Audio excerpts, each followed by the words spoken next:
네. 김현정 원장님. 네, 안녕하세요. 들리시나요? 제 목소리? 네, 잘 들립니다. 네, 안녕하십니까. 가해치과병원의 김효정입니다. 예, 박수 한번 부탁드릴게요. 너무 부담 갖지 말고 네, 알겠습니다. 편안하게 하세요. 네, 오늘 이렇게 SID 첫 번째 라이브 서저리를 이렇게 제가 맡게 돼서 영광으로 생각합니다. 오늘 라이브 서저리 주제는 수압을 이용한 라테랄 어프로치, 하이드로 라테랄 어프로치를 주제로 진행하고자 합니다. 그래서 먼저 케이스 리뷰 간단하게 하고 시작하겠습니다.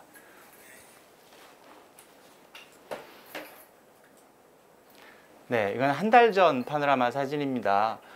오른쪽 10번대, 16, 17번은 5개월 전에 사이너스 그래프트 하면서 임플란트를 식립했습니다. 제가 하는 거는 아닙니다만 5개월 전에 식립이 되어 있었고요. 오늘 할 건 좌측 부위입니다. 좌측 24, 5, 6, 7 부위 수술 시작할 거고요. 구강내 사진입니다. 구강내 상태를 보면 리치 폭이나 이런 건 좋고요. 베스티블 뎁스도 좋은 편입니다. 나머지 조건은 나쁘지 않으신 것 같아요.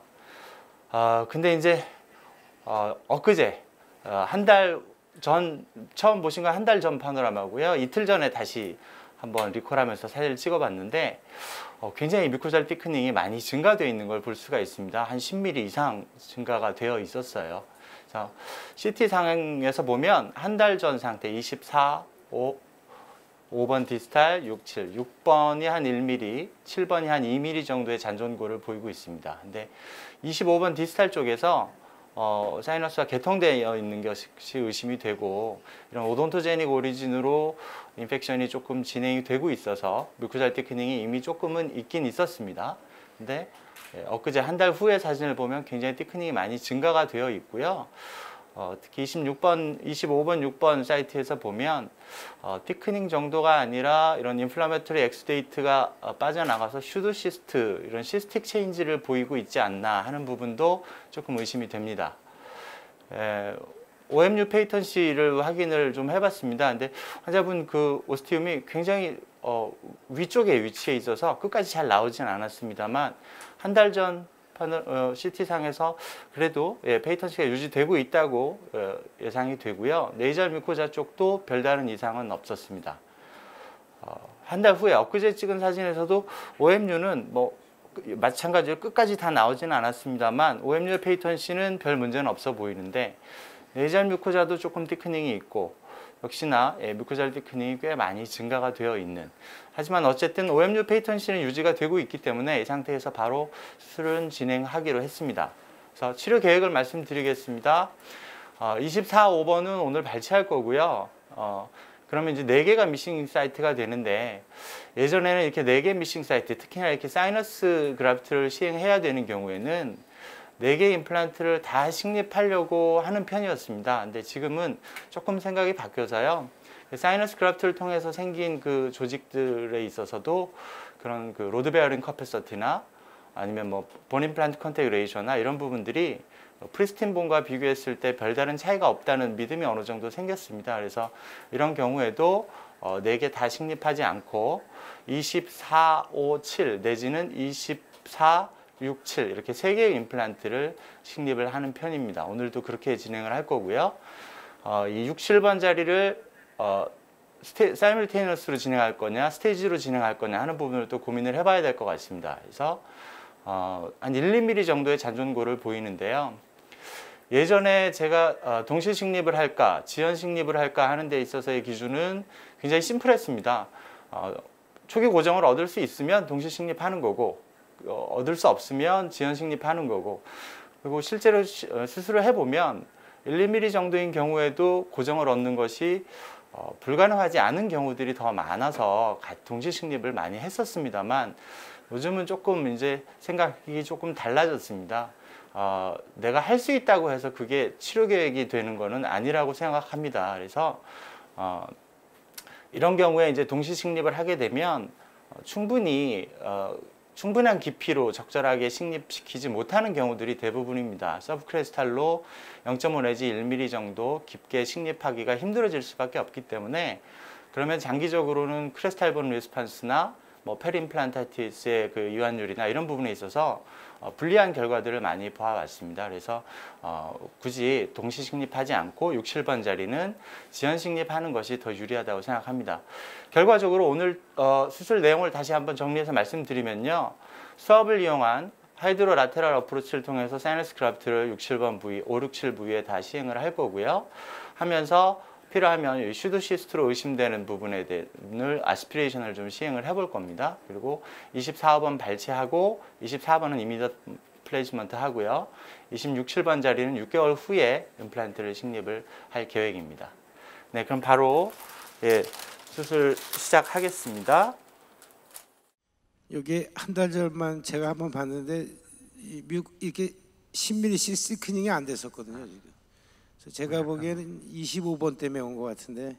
네, 맞습니다. 25번이 디스탈 쪽이 개통이 되어 있다 보니까 그 인플라메터리 엑스데이트가 들어가서 그게 지금 이렇게 티크닝을 더 증가시킨 원인이라고 생각합니다. 마취한 지가 좀 돼서요. 조금만 더 하겠습니다. 관장은 뭐 감기 걸리거나 이런 건 아니죠? 네, 다른 증상이나 이런 건 전혀 없으세요. 예, 감기나 이런 것도 없으시고, 뭐 코가 막힌다든가 다른 증상은 전혀 없으신데 엑스레이상에서 그런 변화가 보이고 있었습니다. 예, 그럼 바로 시작하겠습니다. 약간 더 오른쪽으로, 네, 디스탈 쪽의 인시전 먼저 하겠습니다. 예, 이렇게 맥실러리 튜버레스 직후방에서 줄 수도 있겠고요. 약간 버칼에서 치우칠 수도 있겠는데 저는 약간 버칼로 치우치는 거를 더 좋아하는 편입니다. 약간만 다물어 보세요. 네, 약간 버칼 쪽으로 가는 것이 에이피칼 쪽으로 플랩을 리플렉션 하기가 조금 더 용이한 것 같습니다. 그리고 네, 호리전탈 인시전 주고요.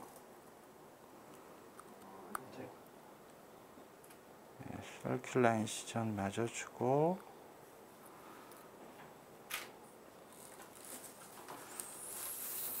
전방에서 버티칼 인시전을 4번 메지알에 줄 수도 있을 것 같고요.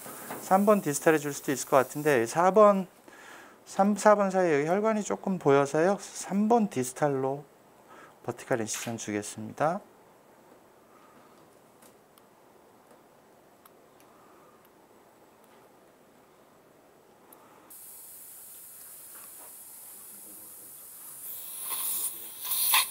걸려?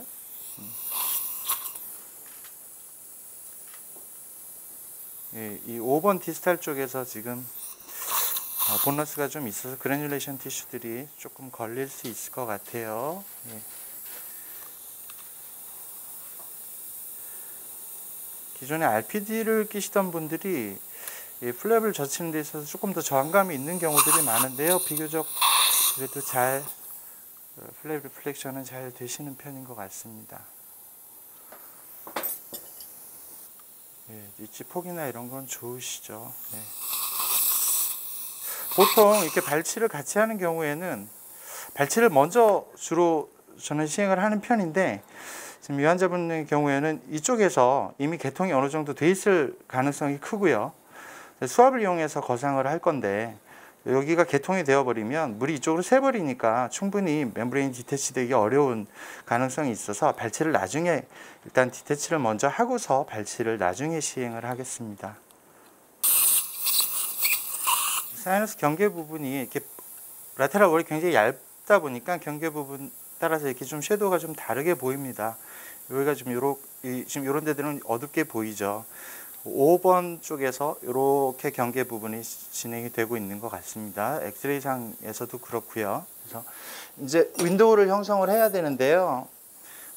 윈도우의 위치를 잡을 때 지금 이제 트래핀 드릴로 윈도우를 형성을 할 건데 트래핀 드릴의 다이아미터가 아우터 다이아미터가 7.5mm 정도 됩니다. 그러면 윈도우의 위치가 파노라마 상에서 봤을 때 6번에서 직상방의 위치를 하면 될 것 같은데요.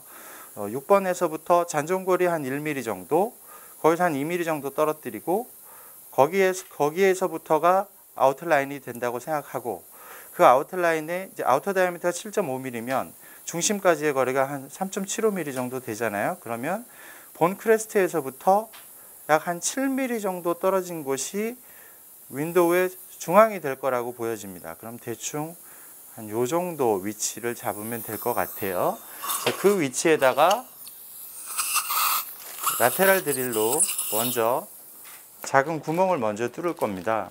예, 이게 라테랄 드릴입니다. 이게 다이아미터가 2.8mm고요. 돔 쉐입으로 되어 있고, 이건 스타퍼가 2mm 스타퍼가 일체형으로 만들어져 있는 라테랄 드릴입니다. 그래서 라테랄 지금 일반적으로 사이너스 그라프트를 해야 되는 환자분들의 라테랄 월 티크니스가 평균 한 2mm가 조금 안 된다고 그럽니다. 그리고 이 케이스의 경우에 CT상에서 라테랄 월 티크니스가 약 1mm 정도 되기 때문에 2mm 라테랄 드릴이면 충분히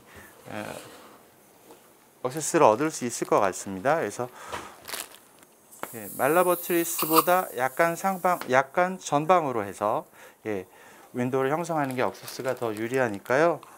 그쪽으로 해서 라테랄 드릴 이용해서 RPM 600rpm 이하로 진행하겠습니다.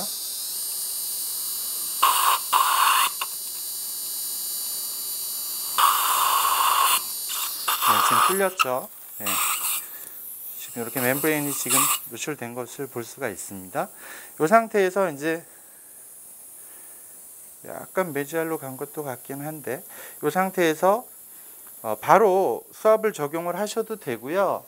제 경우에는 뎁스 게이지, 이게 뎁스 게이지입니다. 뎁스 게이지가 한쪽이 이 다이아미터가 2.5mm, 한쪽이 3.5mm인데 이게 지금 2.8mm, 그러니까 2.5mm 팁이 충분히 들어가는 사이즈입니다. 2.5mm 뎁스 게이지를 가지고 주변을 살짝만 박리를 해줍니다.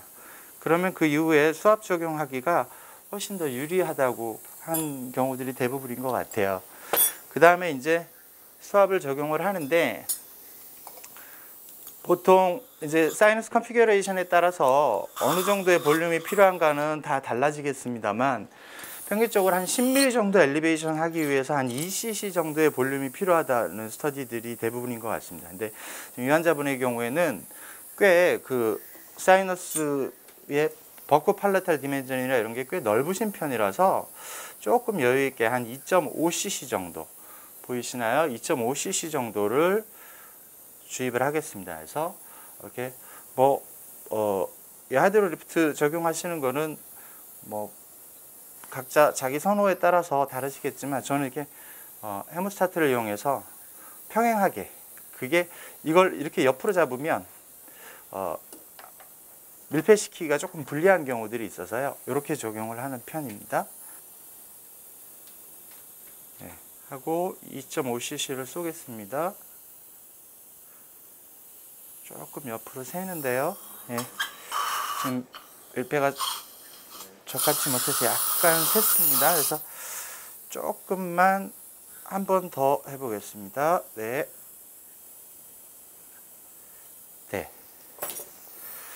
이 상태에서 이게 환자분들마다 이 사이너스 멤브레인하고 사이너스 멤브레인이 사이너스 내벽의 그 어디어링 그 터프니스가 다 다르기 때문에, 이렇게 셀란을 이용해서 내가 디태치를 시켰다고 생각을 해도 어느 정도 디태치 됐을지는 개인차가 꽤 클 수밖에 없습니다.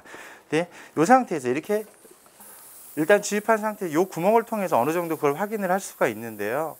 코로 살짝 숨 쉬어보세요. 지금 이 상태에서도 보이시죠? 지금 이너라운 무브먼트가 어느 정도 보이고 있거든요. 이런 분들은 디태치가 잘 되고 있다고 보일 수 있을 것 같습니다. 그 상태에서 이 트랩핀 드릴 보이시나요? 이 트랩핀 드릴을 이용해서 윈도우를 형성을 하겠습니다. 이 트랩핀 드릴은 가이드가 아까 그 라테랄 드릴을 형성한 홀에다가 위치시키는 가이드가 한 2mm 정도 있고, 날 부분이 한 3mm 정도 됩니다. 근데 아우터 다이아미터가 7.5mm 정도 되고요. 마찬가지로 600rpm 이하로 해서 이 가이드 부분을 적합을 시키고 윈도우를 형성하겠습니다. 이미 어느 정도 디태치가 되어 있기 때문에 멤브레인이 손상될 리스크가 그렇게 크지는 않습니다만, 그렇다고 해서 이 3mm를 너무 시원하게 뚫어버리실 필요까지는 없을 것 같고요. 잠깐 이걸 이쪽으로 잡아주세요. 조금 다물어 보세요. 입을 조금 더 담으세요. 좋습니다. 이 상태에서 이제 윈도우를 마저 뚫겠습니다.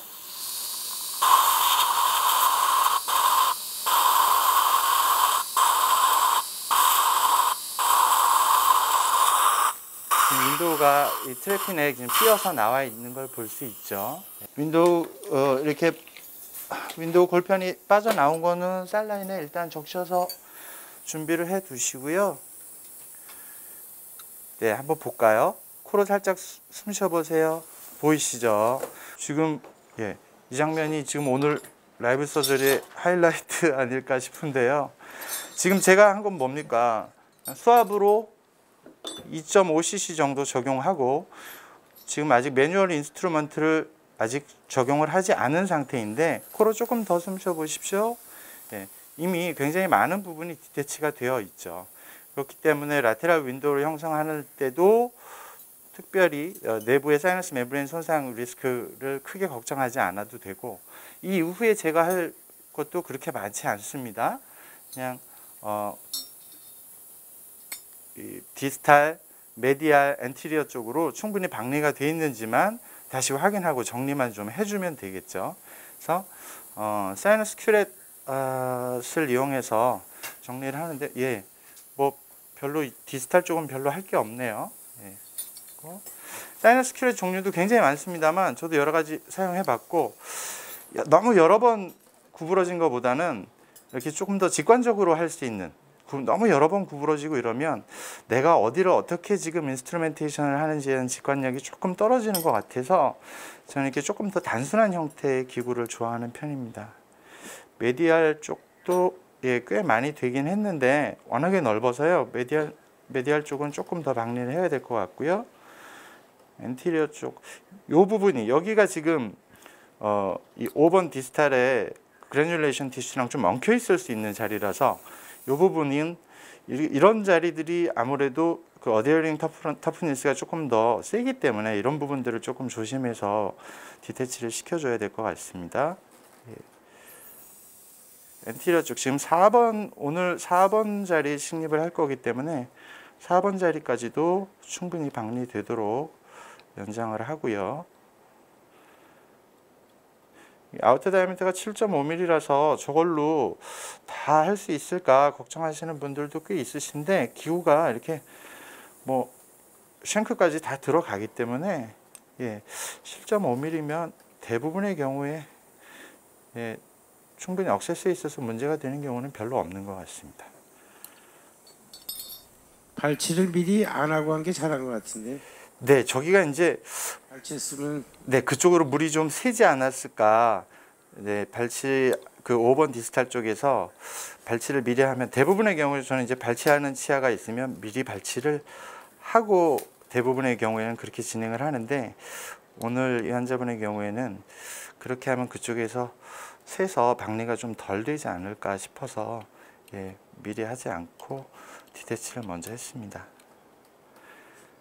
메디알 팔라탈 월도 기본적으로 윈도우의 수피리어 보더 하이트까지도 다 박리를 시켜줘야 퍼포밍 카패시티 있는 그 프리커서 셀들을 많이 노출을 시킬 수 있으니까요.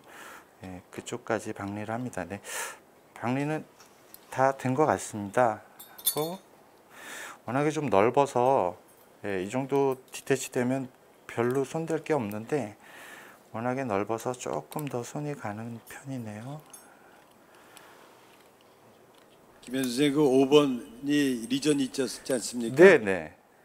그 부위는 지금 어떻게 잘 들리고 있습니까? 네, 거기는 디태치는 끝났습니다. 특별히 저항감이 이렇게 많지는 않았습니다. 디태치는 다 됐고, 지금 보면 인앤아웃 무브먼트도 확실하게 있기는 한데, 엑스레이 상에서 그 시스텍 리전으로 의심되는 부위가 좀 있었기 때문에 그 부분을 아스피레이션을 한번 해보겠습니다. 이게 니들이 흔들리거나 해서 이제 찢어지지 않게 잘 잡고 아스피레이션 좀 해보겠습니다. 지금은 뭐 별로 따로 빨려 나오는 부분은 별로 없어 보이는데요.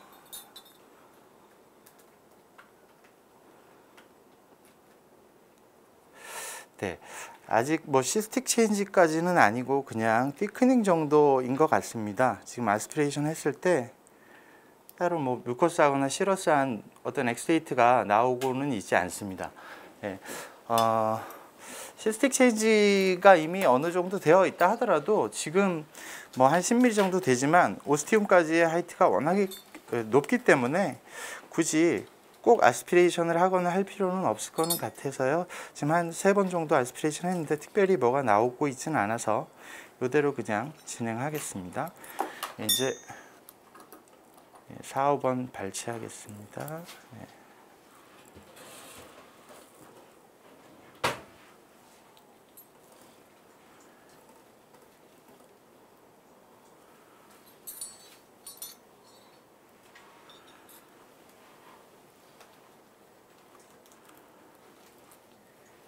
네. 5번 디스탈에 지금 그래뉴레이션 티슈가 많이 같이 딸려 나오네요. 네.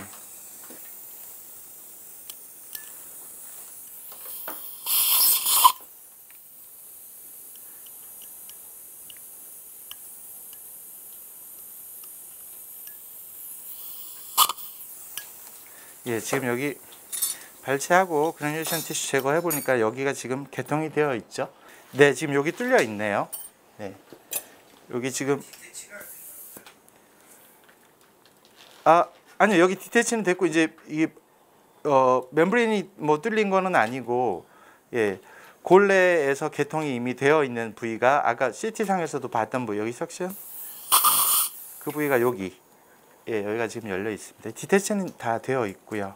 네, 네, 저게 원인인 것 같습니다. 예, 근데 이제 저 정도 그러니까 티크닝 양이 꽤 돼서 한 10mm 이상 되기 때문에 이제 제 경우에 이제 스크리닝 할 때 저 기준이 저렇게 10mm 이상의 티크닝이 있다 그러면 OMU 페이턴시를 일단 확인을 해보고요.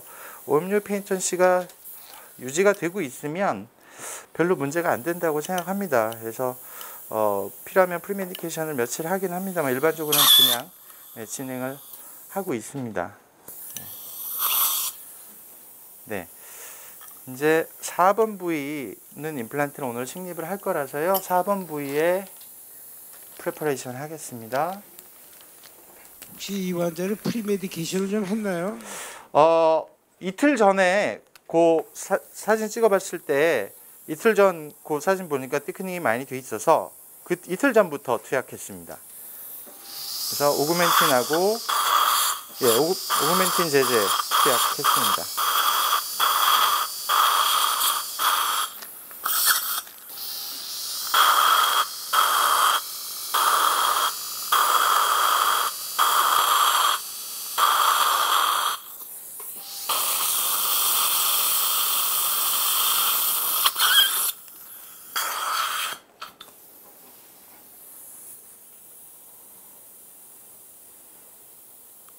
예, 방향 한번 확인해 보겠습니다. 살짝 다물어 보세요. 네, 괜찮아 보이네요. 보세요.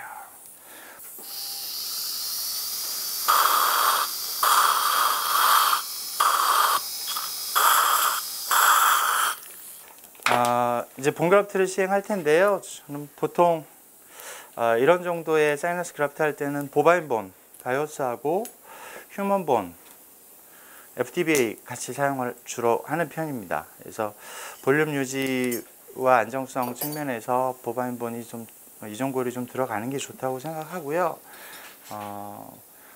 FTBA가 그런 본포밍 커패서티나 이런 데 있어서는 속도를 조금 더 늘려준다고 생각을 해서 FTBA를 같이 사용을 합니다. FTBA가 이제 종류마다 다른데요. 대부분 FTBA가 이제 진공 포장이 돼 있어서 그냥 열고 수화를 하다 보면 공기와 먼저 컨택이 되면 이제 들뜨는 경우들이 많아서 수화하기 전에 먼저 이렇게 셀라인을 먼저 오픈하기 전에 셀라인을 먼저 이렇게 집어 넣으면 공기와 닿지 않으니까 이 상태에서 오픈하면 이렇게 수면 위로 들떠 있는 파티클들이 좀 거의 없이 유지를 할 수 있는 것 같습니다. 하고 알로그래프트인가요? 네네, 알로그래프트 FTBA입니다. FTBA는 이제 본그라프트를 어느 정도로 하든 간에 FTBA는 저는 0.5cc만 쓰고요. 나머지는 보바인본을 씁니다. 보바인본 지금 일반적으로 저 정도 아까 말씀드렸듯이 한 10cc 정도, 10mm 정도를 올리는데 필요한 볼륨이 2cc 정도라고 하는데, 지금 이 환자분의 경우에는 디멘전이 좀 크신 편이라서 그거보다는 조금 더 많이 들어가지 않을까 싶습니다. 예, 그래서 FDBA하고 바이오스를 지금 섞은 상태고요. 이 상태에서 본그라프트 시행하겠습니다. 예, 코로 다시 한번 숨 쉬어 보시고, 예, 이너라운 무브먼트는 계속 잘 유지가 되고 있고요. 네.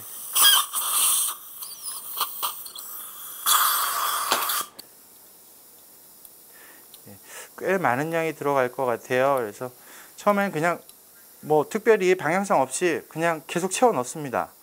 어느 정도 차 올라올 때까지는 더 많이 담아주세요. 계속 그냥 채워 넣고요.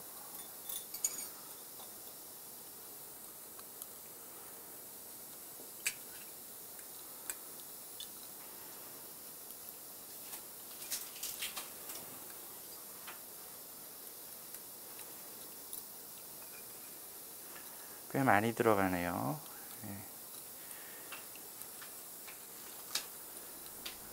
두 가지 그래프트를 섞는 뭐 나름대로 이유가 있나요? 예, 아까 말씀드렸는데 기본적으로는 이종골이 뭐 그게 임플란트 자체의 롱텀 그 아웃컴에 뭐 직접적인 영향을 미친다고는 생각하지 않지만 볼륨을 유지해주는 부분이 어느 정도 의미가 있다고 보고요. 그러려면 이종골을 사용하는 것이 유리하다고 생각합니다. 근데 이종골 단독으로 사용하는 경우보다 이렇게 동종골을 같이 사용하면 그런 골 생성 속도가 조금 더 빠른다는 생각을 저는 합니다. 그래서 동종골을 그렇다고 해서 아까 말씀드린 너무 많이 섞지는 않고요. 어느 정도를 하든 간에 동종골은 0.5cc 정도만 넣고 나머지는 이종골로 채웁니다. 그래서 이렇게 어느 정도 이렇게 다 채워져 올라오면 그 다음에는 이제 메디알이나 특히 엔티리어 쪽으로 빠지지 않고 보이드가 없이 잘 가고 있는지 조금 더 위치를 좀 시켜주고요. 네.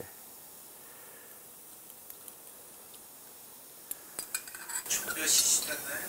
지금 이게 바이오스가 2g이 지금 거의 다 들어가니까요. 지금 3cc 토탈 볼륨으로 따지면 3cc 넘게 들어가고 있는 것 같습니다.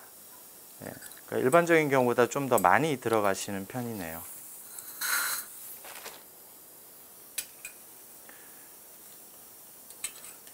바이오스 2g에 바이오스 2g이면 한 3.5cc 뭐 이 정도 되는 걸로 알고 있습니다. 근데 2g이 거의 다 들어갔고요.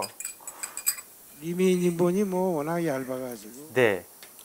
이게 많이 들어가네요. 그리고 이 FDBA도 0.5cc 정도 있었기 때문에 네.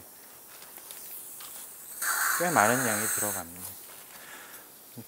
이거 제가 너무 많이 올린 건지도 모르겠는데 어쨌든 꽤 많은 양이 들어가고 있습니다. 수압으로 너무 많이 올라간 거 아니에요? 이따가 한번 사진 찍어서 확인해 보겠습니다. 너무 뭔가 확실하게 보여드리려고 했나 싶기도 하네요. 대부분의 경우에는 이제 수압을 적용했을 때 그 아까도 말씀드렸던 그런 그 멤브레인의 어데어링 그 터프니스가 다 다르잖아요. 근데 특별히 이제 저 블러드 베슬이 가깝게 주행한다든가 하는 정도의 그런 해박적인 구조만 아니면 대부분은 잘 올라가는 것 같습니다. 예. 예, 다 채웠고요. 아까 그 따낸 골판을 제 위치를 시키겠습니다. 지금 이제 이렇게 얇으면 이제 앞뒤가 구분이 잘 안 되는 경우도 있는데요. 지금 여기가 내면이네요. 내면을 그대로 위치를 시킵니다. 네. 이제 일반적으로 이 라테럴 윈도우 사이트에 콜라겐 멤브레인을 적용할 것인가 말 것인가 적용하는 것이 더 좋다라고 하는 스터디들이 많이 나와 있잖아요. 근데 그런 스터디들은 전부 다 보면 힌지 오스테오토미 혹은 엘리베이티드 오스토미, 즉 윈도우를 골 내부, 사이너스 내부로 밀어넣는, 그러니까 여기가 그냥 뚫려 있는 상태에서 멤브레인을 썼느냐, 본그라프트 파티클만 있는 상태에서 덮었느냐를 비교한 거기 때문에 그런 경우엔 당연히 차이가 날 수밖에 없지만, 지금처럼 이렇게 갭 사이즈도 별로 크지 않고 이렇게 이모빌라이제이션 잘 적합도가 좋은 상태에서는 굳이 콜라겐 멤브레인 윈도우에 덮어주지 않아도 결과에 있어서 거의 차이를 보이지 않는다고 생각합니다. 4번 자리는 임플란트 식립하겠습니다. 임플란트는 루나입니까? 네, 루나 S? 루나 S 4 곱하기 10mm입니다. 4번 자리가 엑스레이 생각했던 것보다 골질도 좋고 골량도 생각보다도 더 많은 편이어서요. 고정이나 이런 건 좋을 것 같습니다.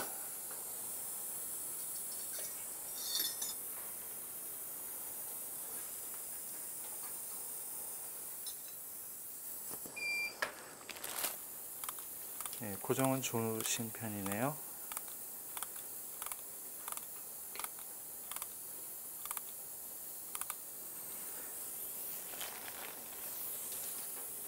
본 프로파일러.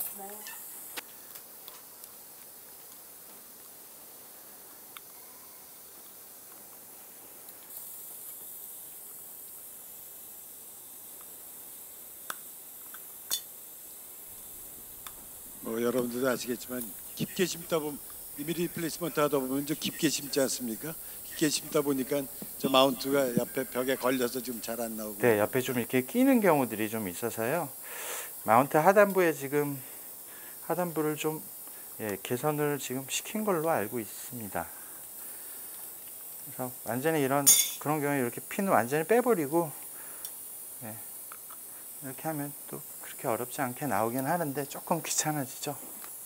지금 또 깊이가 어느 정도 있기 때문에 그냥 이 상태에서는 주변 골에 걸려서 힐링 어버트먼트가 제대로 닫히지 않을 수가 있어서 이 본 프로파일러를 사용하겠습니다. 요즘 가이드 부분이랑 프로파일링 파트랑 일체형으로 되어 있는 본 프로파일러입니다. 그래서 이건 너무 또 높은 RPM으로 하면 가이드 부분이 또 방향이 잘못 적용되면 내면을 약간 손상시킬 위험성도 있기 때문에 역시 이것도 한 600rpm 이하 정도로 해서 주변에 걸리는 부분들 좀 정리하고요.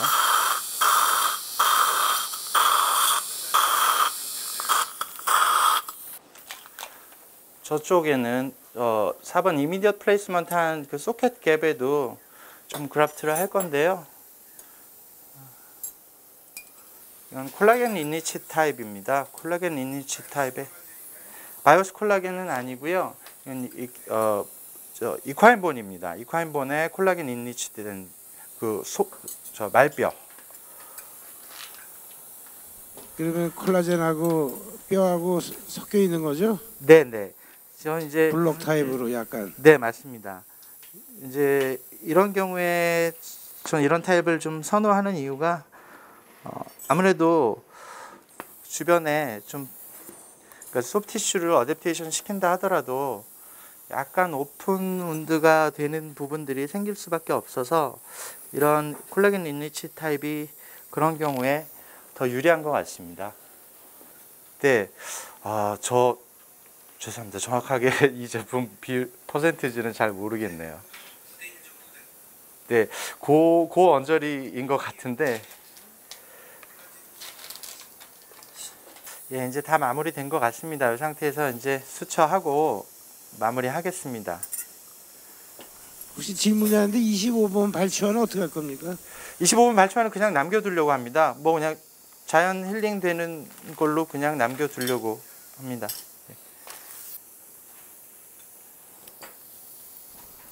그래도 뭐 성공적으로 잘 일단 큰 거는 끝난 것 같은데요. 네, 뭐 엑스레이 확인해 봐야겠지만 뭐 큰 이벤트는 없었던 것 같은데요.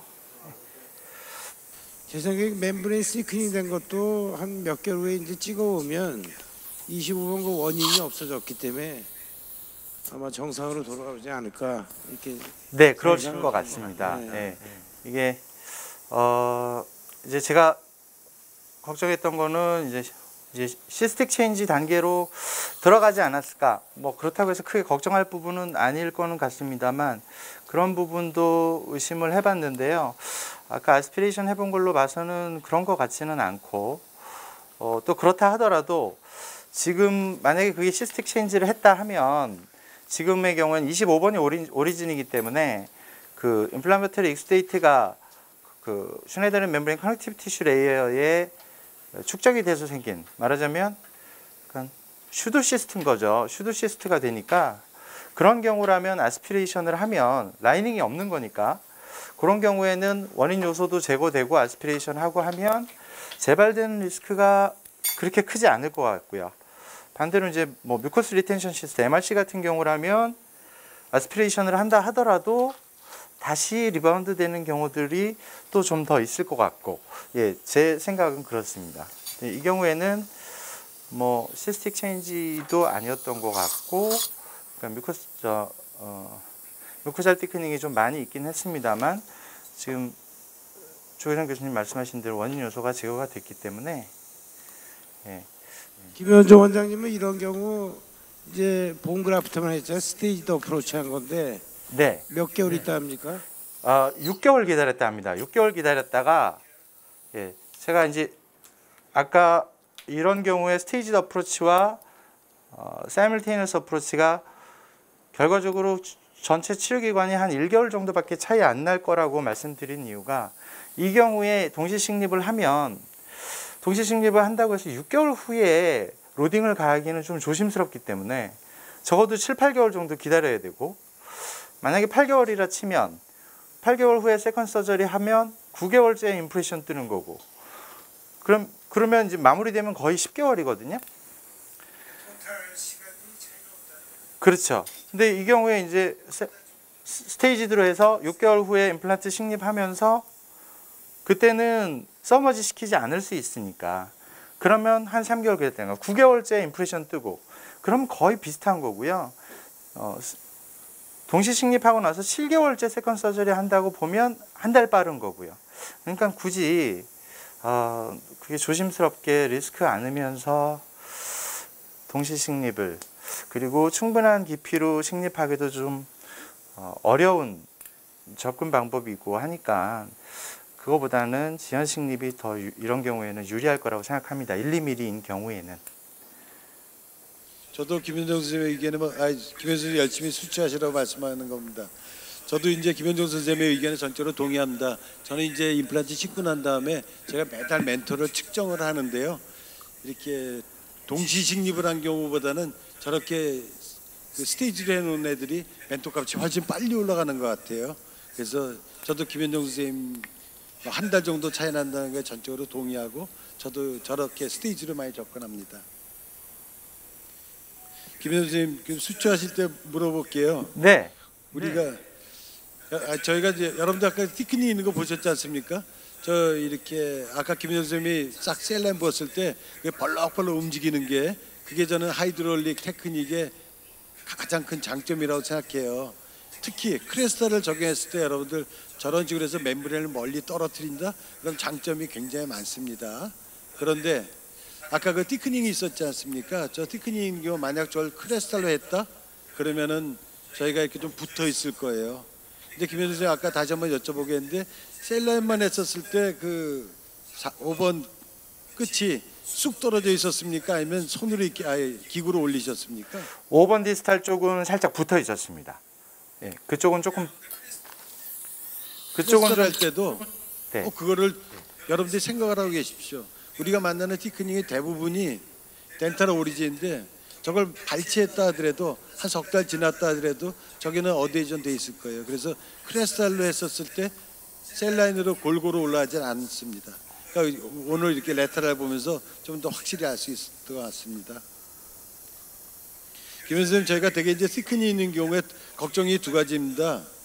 그 크로닉한 경우에는 멤브레인이 좀 더 터프해질 거라고 생각하고, 에큐트한 경우에는 좀 더 프라이블해서 잘 찢어지지 않을까 하는 걱정을 좀 했는데, 지금은 약간 에큐트라고 볼 수 있을까요? 아니면 약 먹고 그래서 좀 가라앉았다고 볼 수 있나요?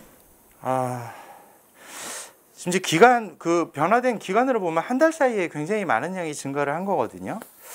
근데 이제 증상은 없었기 때문에 어큐트하다고까지는 아닐 것 같은데 이제 진행 속도는 좀 빠르지만 어큐트한 인펙션이나 이런 정도는 아닐 것 같고요. 예. 그래서 말씀하신 대로 이제 그런 인플라마토리 체인지를 보였을 때, 보세요. 인플라마토리 체인지를 보였을 때 그 멤브레인의 터프니스가 어떻게 될 것이냐, 더 터프해질 것이냐, 프라이어블해질 것이냐, 그거는 베리에이션이 굉장히 큰 것 같아서요. 참, 예, 저도 어떻게 정확하게 예측하기는 힘든 부분인 것 같습니다. 어떤 분들은 더 좀 단단해지는 반면에 어떤 분들은 굉장히 좀 흐물흐물해지는 그런 경우들도 만날 수가 있는 것 같습니다. 저같이 실력이 없는 사람이 저런 거 한다 그랬을 때 지금 금방 하는 게 좋을 거예요? 아니면 투약을 하고 좀 더 뭐 김현정 선생님이 잘하신 거 한 게 없는데 저 같은 사람이 할 때는 투약을 하고 기다리는 게 좋을 거예요? 아니면은 그냥 한 번 보고 하는 게 좋을 것 같습니까? 저는 OMU 페이턴시만 확보가 되면 굳이 오랫동안 투약을 할 필요는 없다고 생각합니다. 네. 근데 이제 이 부분에 대해서 선생님들마다 생각이 조금씩은 다르실 수는 있을 것 같은데요. 기본적으로는 OMU 페이턴시가 가장 중요하다고 생각해서요. 그게 확보가 되면 약을 오래 투약을 할 필요는 없을 것 같고, 저는 기본적으로 이제 하루 정도 전부터 프리메디케이션을 하고 있어서 그 정도로 접근해도 충분할 거라고 생각합니다.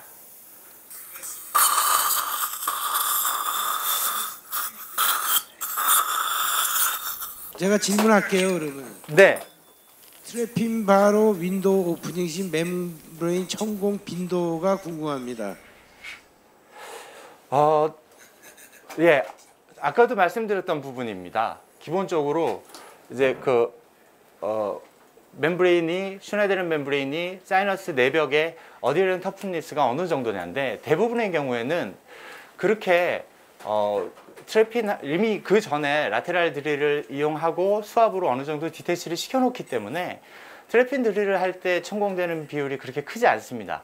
근데 이제 조심하셔야 될 게 혈관 주행 방향이 어떠냐. 혈관이 그 내면으로 지나간다. 그러면 내면에 지나가는 혈관 주변에는 훨씬 더 찐득하게 붙어 있습니다.